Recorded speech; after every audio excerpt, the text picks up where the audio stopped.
CoachCast no ar, sejam todos e todas muito bem-vindos e bem-vindas a mais um episódio, sempre aqui com o apoio da Camisaria Fascínios. Olha que bacana, eu estou hoje com uma camisa de linho aqui muito bonita, ela é azul de manga curta, e você quer uma camisa assim também, para ficar elegante? E a Camisaria Fascínios está há 35 anos no mercado, e eu agradeço muito o apoio que eles têm dado aqui, e o nosso convidado logo mais também vai receber a camisa dele lá. Então, entre no site da Camisaria Fascínios, camisariafascinios.com.br, coloque lá o voucher CoachCast e você vai ganhar um desconto de 15% e você vai receber na sua casa essa camisa. Ou visite uma das lojas deles, aqui no Bom Retiro eles têm uma loja sensacional. Também agradeço aqui a Marketing Up, e automatiza aqui o nosso marketing. Então, o Marketing Up, lá do meu amigo Sérgio Angel, também nos apoia o CoachCast, e se você quiser se inscrever para receber também o e-mail toda segunda-feira, semanalmente a gente tem um episódio novo aqui, vai lá no site sergioalbuquerque.com.br e se inscreva, deixe seu e-mail e seu nome, você vai receber os episódios. E eu tenho a honra de receber aqui hoje um querido, além de um grande profissional, uma pessoa que eu admiro, é um amigo que nos últimos 10 anos tem me acompanhado na jornada, já fomos parceiros, e esse episódio aqui já era para a gente ter gravado há algum tempo, né? Mas a gente sempre vai deixando para depois, pelos compromissos, pela vida atribulada, e eu recebo aqui Leonardo Gonçalves Still. Carinhosamente eu chamo ele de Léo. Léo, seja super bem-vindo, e quem é o Leonardo Still? Muito obrigado, Sérgio, pelo convite. É uma honra sempre estar do seu lado e ainda mais participar do CoachCast. Eu sempre falei que gostaria de ter participado antes, mas por alguns motivos, às vezes não dá agenda e tal. Mas agora, com o tempo, a gente está aqui para passar um pouquinho mais da nossa história, do nosso conhecimento e poder agregar na vida de quem está presente aí. Bom, hoje eu trabalho como professor, instrutor de comunicação oratória, e já há algum tempo trabalhando com palestras, treinamentos, e eu percebi uma lacuna muito grande, entre as pessoas com algumas dúvidas de como fazer apresentações, como que elas podem superar o medo de falar em público.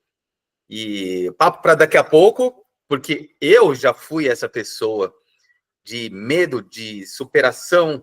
Então, nada melhor do que falar um pouco da sua própria história, falar da sua superação e entender que eu passei por esse desafio. E hoje, entendendo todo esse processo, eu estou ajudando algumas dezenas, centenas de pessoas a lidar com esse medo e também falar em público. Olha só, esse é o Léo. E, de fato, além disso, ele é pai também, é marido, é pai de pet, pai de Henrique, pai de pet. Exatamente, uma família linda, maravilhosa aí que construí ao longo desses anos, né? Um filho de 5 anos, uma esposa maravilhosa e o pai do Rock, né? O Rock, meu cachorrinho maravilhoso também. Que legal. Léo, como eu te falei, né?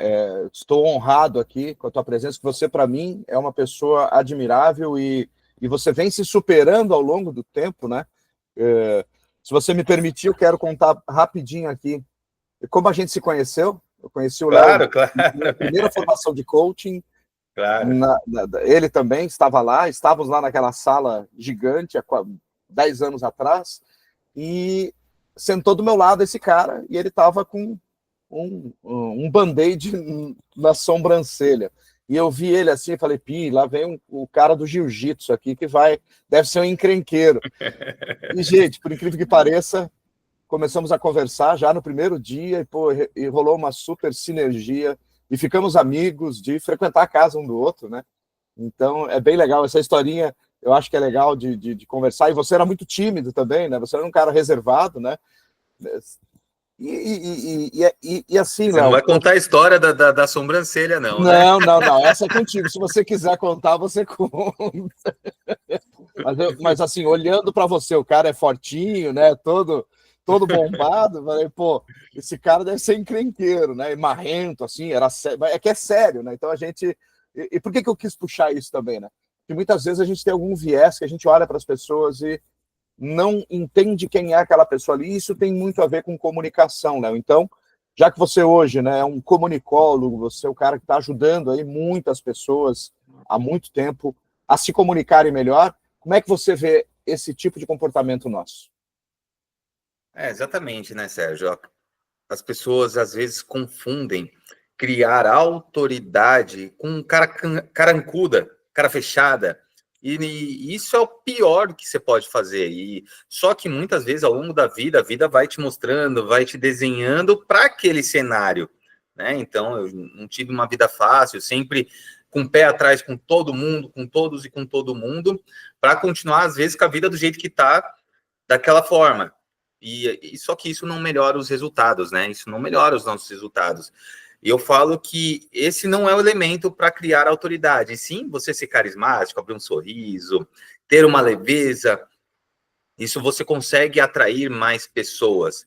E eu entendi ao longo dessa jornada que eu também sempre fui tímido, introspectivo, porém, timidez não é comunicação. Percebi que timidez não é comunicação. Porque você vê pessoas que são tímidas, estilo Bill Gates, Steve Jobs. Eles eram. Um já foi, né? O Steve Jobs, não está mais entre a gente, mas assim, ele era tímido, só que era um baita de um comunicador. Então, isso a gente precisa identificar, falar assim, pô, você pode ser tímido, isso é personalidade. Você pode continuar sendo tímido, só que você pode ser um baita do comunicador utilizando técnicas de oratória. E aí você consegue trazer para você a quantidade de pessoas que você deseja. Muito legal, Léo. Agora eu quero voltar um pouquinho lá no seu passado, né, mais distante, assim, né? O passado distante foi ótimo, né?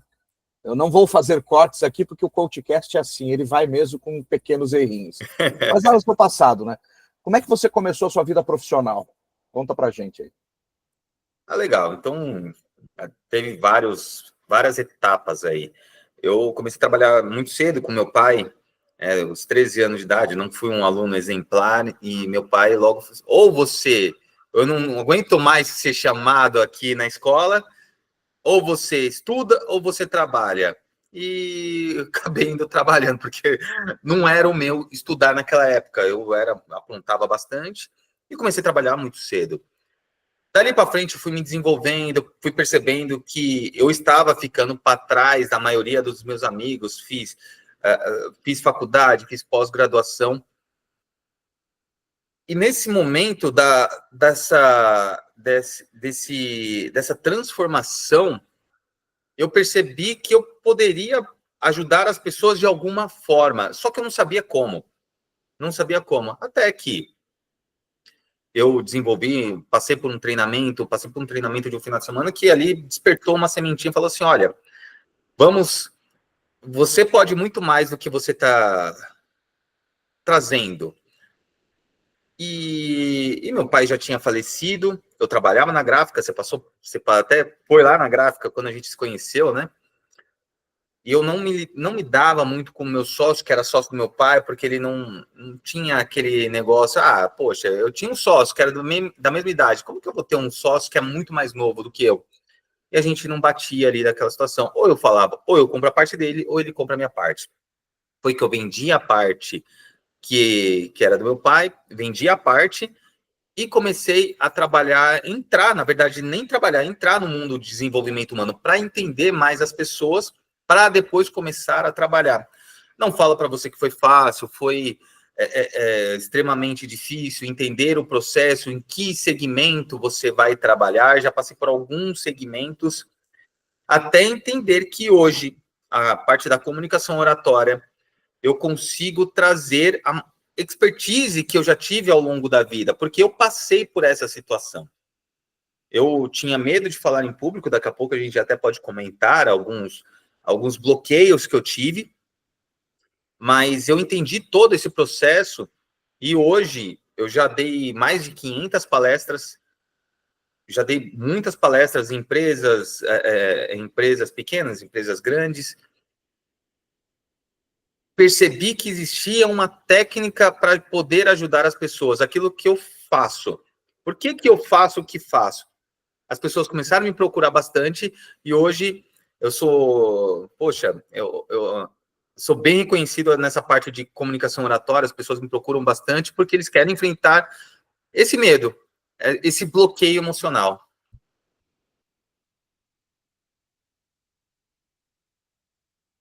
Sem dúvida alguma, Léo, eu lembro aí dessa transição também da gráfica. Estivemos juntos ali em 2 ou 3 momentos, né, que você trazia essa questão aí da sua transição, depois que a gente já tinha se conhecido, e de toda forma, que legal que você superou, e não foi fácil, você teve muitos desafios, né?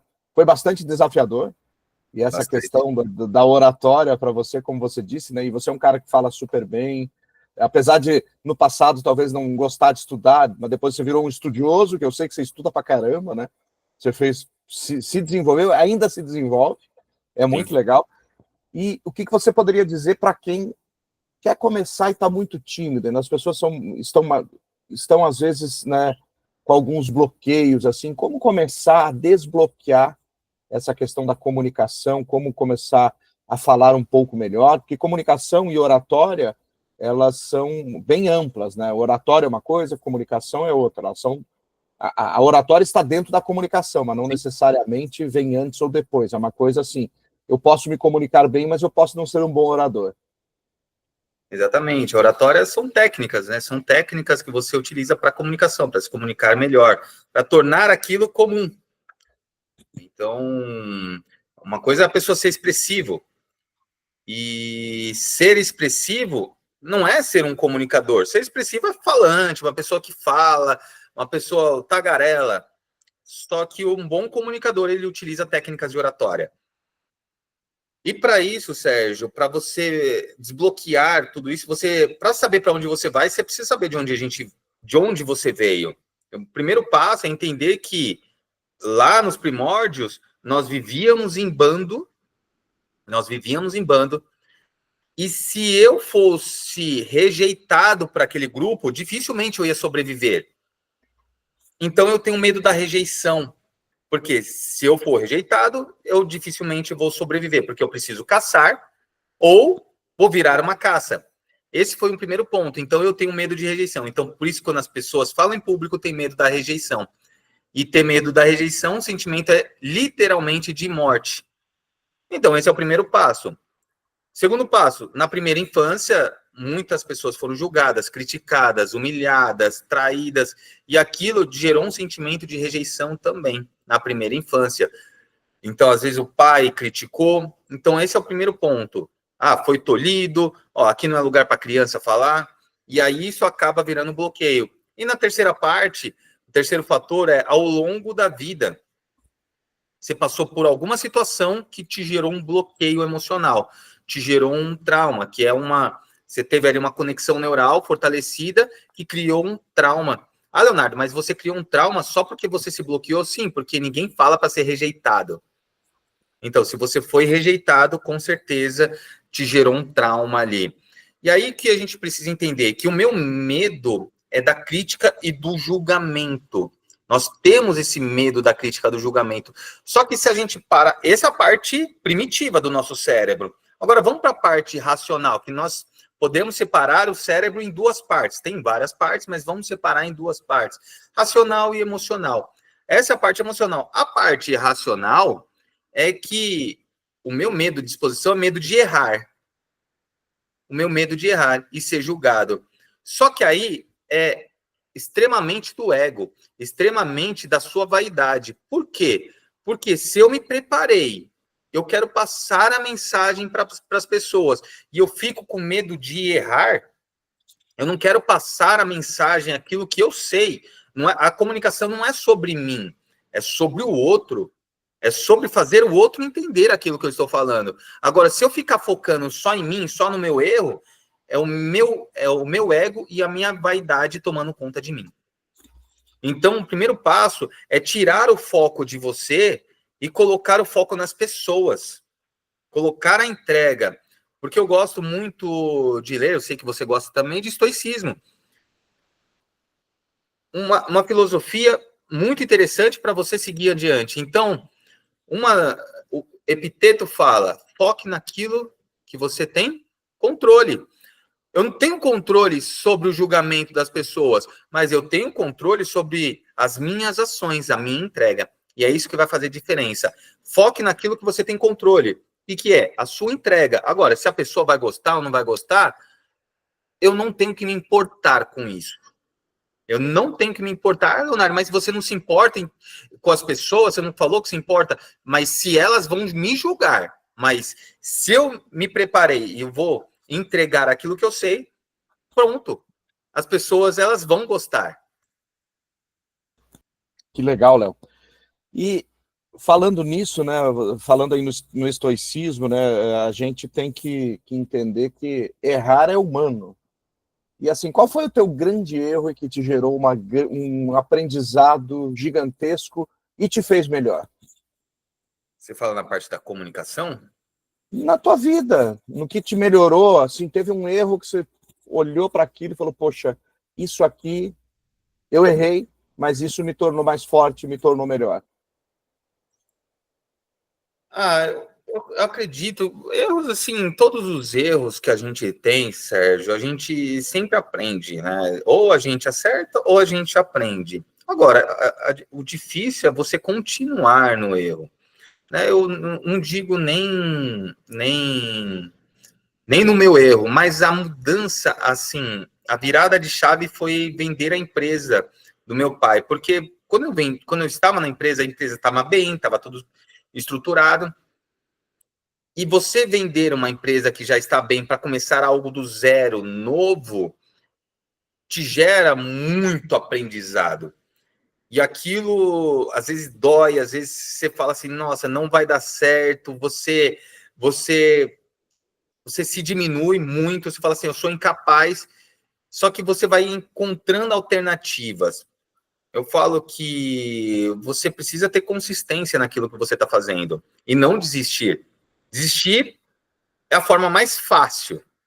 Desistir é a forma mais fácil. Ah, não deu certo, vou desistir. Eu garanto que se meu pai faleceu e falasse assim, pai, eu vou desistir, poxa, ele ia me xingar de tudo quanto é nome. Ele vai falar, eu não desisti porque você vai desistir. Então, desistir é a forma mais fácil, mas continuar no erro também é difícil. Então, esse foi o maior aprendizado para mim. Acho que quando eu vendi a empresa e começar algo do novo, do zero, e estruturar, entender uma comunicação externa que vai fazer eu estar alinhado com ela, isso gerou um baita de um aprendizado, Sérgio, para mim. Que legal, não? Sensacional. E teve algum momento assim que você pensou em desistir? Ixi, vários. Você estava até um deles, né? Você estava até em um deles, mas assim, várias vezes, achar que você não sabe o suficiente, você é incapaz, né? Então, assim, e se comparar. Acho que a pior coisa do ser humano é ter comparações. Quando eu me comparo, eu tiro o foco de mim e coloco o foco no outro. Então, a maior comparação que você tem que ter é com você mesmo, de onde você saiu. Se você está em mesa de pessoas mais inteligentes que você, ótimo, continue nessa mesa. Você não tem que ser o mais inteligente na mesa. Se você for mais inteligente, tem algo errado. Você não está aqui para ensinar, tá também para ensinar, mas se você está muito para aprender. E se você está com xícara cheia, ele vai transbordar. Então, sempre quando você entrar numa mesa, vai com xícara vazia que dá tudo certo. Legal. Essa questão é, né, a gente, na verdade, eu acredito que a gente sempre possa também, né, Léo, aprender e também passar o que a gente sabe, porque a gente sempre sabe alguma coisa que talvez o outro não saiba. E isso é legal o que você falou, né? O importante é estar, o importante é não desistir, o importante é participar, sem dúvida alguma. E olha que bacana que você falou aí, né, da questão do não se achar capaz, muitas vezes, né? Como você lidou com não se achar capaz, inclusive aquele momento lá que a gente estava pensando numa consultoria, você não se achava capaz porque talvez não soubesse a linguagem que era de consultoria, mas você já tinha uma bagagem, você era dono de empresa, uma empresa grande, a sua gráfica era grande, tinha um monte de funcionário, atendia grandes empresas, quer dizer, talvez só pela questão de linguagem, era só uma questão de adaptação. Como você lidou com essa pseudo-incapacidade? Sérgio, eu comecei a criar modelos, padrões para tudo. E isso até, às vezes, é um processo lento, é um processo árduo, mas eu comecei a encontrar uma saída, porque eu sempre me achei incapaz. Eu coloquei, eu preciso ter um modelo de seguir. Então, se eu estou com um cliente, qual que é o modelo que eu vou seguir? E aí eu não saio desse modelo. É um norte para mim. Então, ter um processo, para mim, me fez assim, um processo de consultoria, um processo de mentoria, um processo de bate-papo, de conversa. Eu, infelizmente, tenho tudo, tenho um modelo de lidar com a situação. Às vezes eu me pego muito, que modelo eu vou usar? E eu esqueço que eu sou ser humano, eu falo assim, às vezes eu preciso não ter modelos. Muito bem. Era isso que eu ia te provocar agora. Porque, assim, nem todos os modelos se encaixam em todas as situações. Exatamente, Legal. exatamente. E muitas vezes eu preciso entender, eu falo assim, às vezes você não precisa ter modelo, às vezes é só ser humano. Boa, Léo. Então, para começar, eu precisei dos modelos, mas aí ficou muito mais fácil eu ser eu. Ficou muito mais fácil eu ser eu. E porque o foco não tem que estar em mim, o foco tem que estar no outro. Uhum. Que legal, é ser autêntico, né? Exatamente. E ser você mesmo, né? O ser humano é ser você mesmo, e nós somos seres humanos, né? Talvez os modelos que você fala, até eu entendi agora, é assim, para algumas questões que vocês que se encaixem. Então, isso é bacana, por exemplo, mentoria, para uma palestra, aí tem o seu modelo, aí você está falando com o público que vai interpretar isso. Exatamente. É ter um processo, ter um passo a passo, um processo. Você também não tem um passo a passo, um processo, também você se perde. Então, é juntar a naturalidade com o processo. Então, às vezes, você precisa ser humano, às vezes, um mentorado, às vezes ele quer só um bate-papo, uma conversa, ele quer, às vezes, desabafar. Nós, eu vejo muito no desenvolvimento humano isso. Tem solução para tudo, né? Tem solução para tudo. Mas às vezes a pessoa só quer desabafar. Ele não quer nem dica, ele não quer nada, ele quer desabafar, ele quer um ombro, um ouvido. E aí, eu estudei tudo, eu vou colocar essa ferramenta, e às vezes a melhor ferramenta é escutar. Escutar.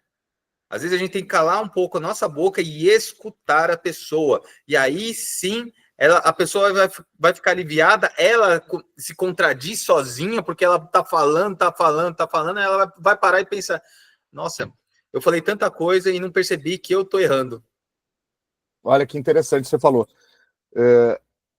Isso faz parte da comunicação, que você trabalha muito hoje, e a escutativa é isso, é a gente estar ali presente para interpretar o que o outro efetivamente quer, né? E como é que você trabalha assim quando às vezes, né, quando em algum mentorado seu ou algum aluno tem essa trava de não escuta, porque tem gente que parece que está sempre pensando naquilo que vai responder. Como é que você trabalha esse tipo de atitude assim? Quando o aluno só quer falar, você quer dizer? Isso, na vida dele, por exemplo, ele não tem escutativa. Ele é aquela pessoa que está sempre querendo antecipar as respostas para tudo. Por exemplo, eu estou falando contigo aqui, se você prestar atenção no que eu estou te dizendo e nos meus movimentos corporais, né, o corpo fala, então talvez eu esteja te falando uma coisa que especificamente tem algo por trás disso. Sim. E quando a pessoa já está processando o cérebro dela para formar uma resposta, ela não está prestando atenção no que eu estou dizendo. Exatamente.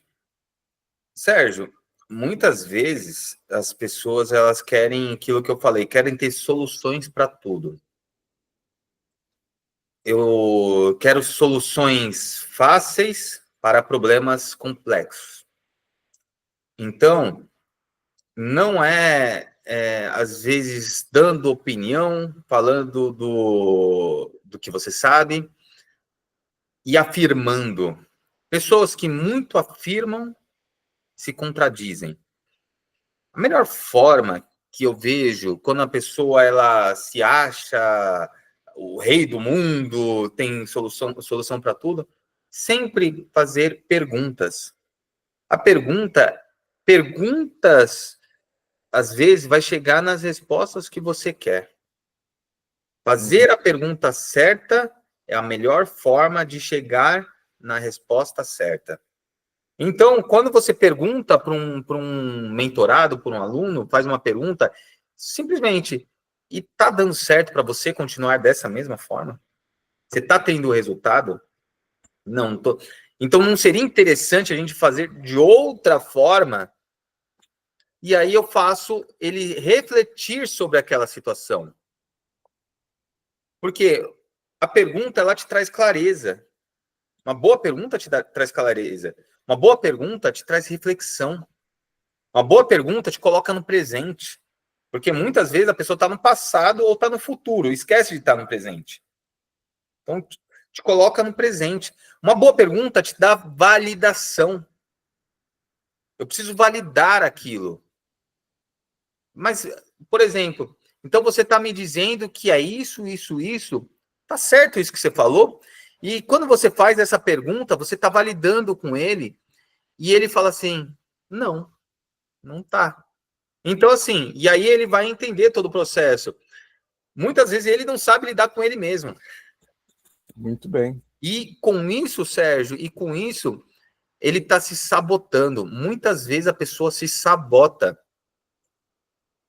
Isso é autossabotagem. Ela sabe que ela tem que fazer, só que ela não faz. E ela busca a primeira fuga. Ela quer fugir dali. Eu vejo que muitas pessoas, o que acontece? Quando ela tem insegurança, ela ataca, ela é reativa, ela foge, ela quer sair dali. Isso acontece muito. E aí é uma forma de fugir dali, de fugir da realidade. Do quê? Deixa eu enfrentar essa situação. Uhum. Não, muito legal.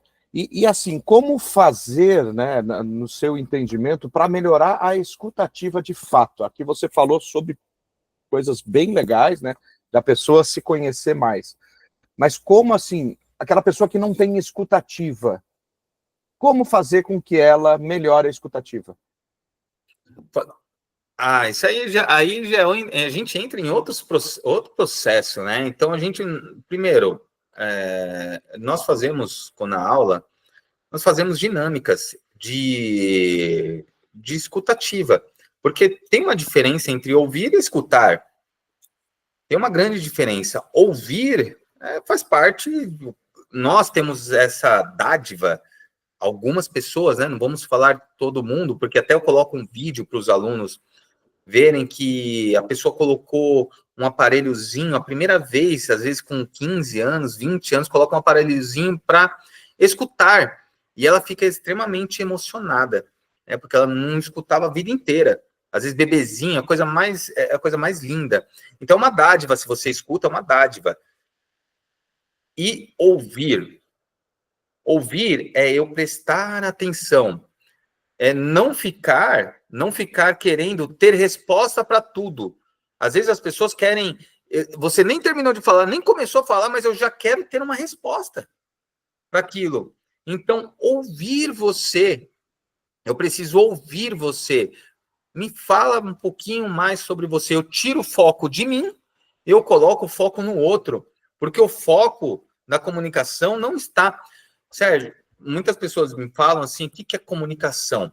Comunicação, que nem é do latim, é communication, é trazer para o comum aquilo que você estava falando.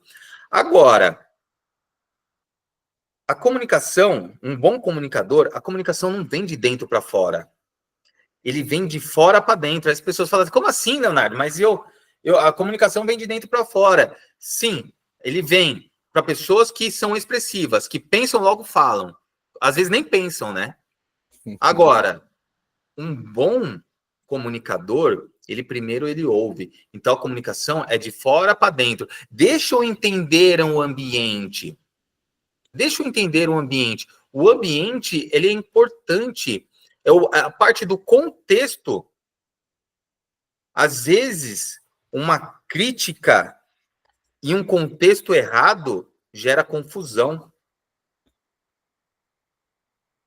Então, entender o contexto, qual é o ambiente, quem são as pessoas que vão estar ali.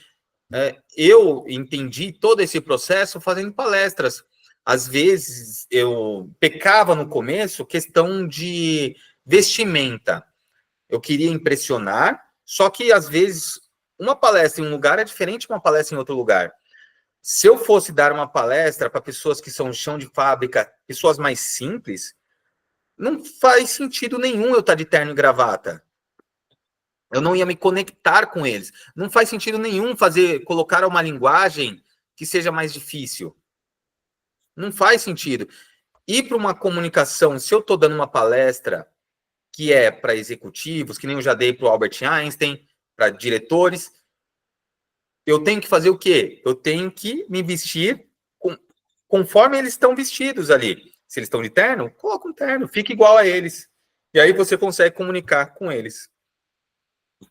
Muito legal, Léo. Poxa vida, passa rápido, né? Passa rápido. 30 minutos aqui de gravação.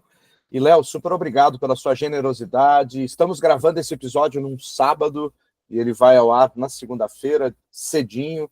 E eu quero que você fale para a gente aqui onde te encontram nas redes sociais, como se comunicam contigo, qual que é a tua principal rede? Legal. No Instagram, o Leonardo Stil, o Leonardo Stil é S-T-E-I-L.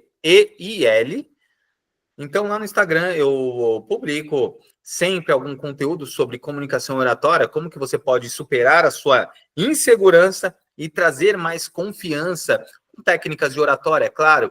Então, se você quer ter uma boa comunicação, uma oratória, entra lá no Instagram, começa a me seguir, curte algum conteúdo e me fala que você viu aqui do Sérgio, do CoachCast. É uma satisfação imensa sempre estar com você aqui, Sérgio. Muito obrigado pela atenção mesmo. Que legal, Léo. Muito obrigado por você ter participado aqui desse episódio. Tenho certeza que vai inspirar muita gente. E eu vou deixar aqui na descrição também do episódio, seja no YouTube, no Spotify, qualquer outra plataforma que você prefira, vai ter aqui uma mini bio do Léo e também o link aí direto para o Instagram dele. Léo, super abraço para você, meu caro, e até a próxima. Muito obrigado, Sérgio. Um forte abraço para você. Obrigado. Até a próxima. Valeu.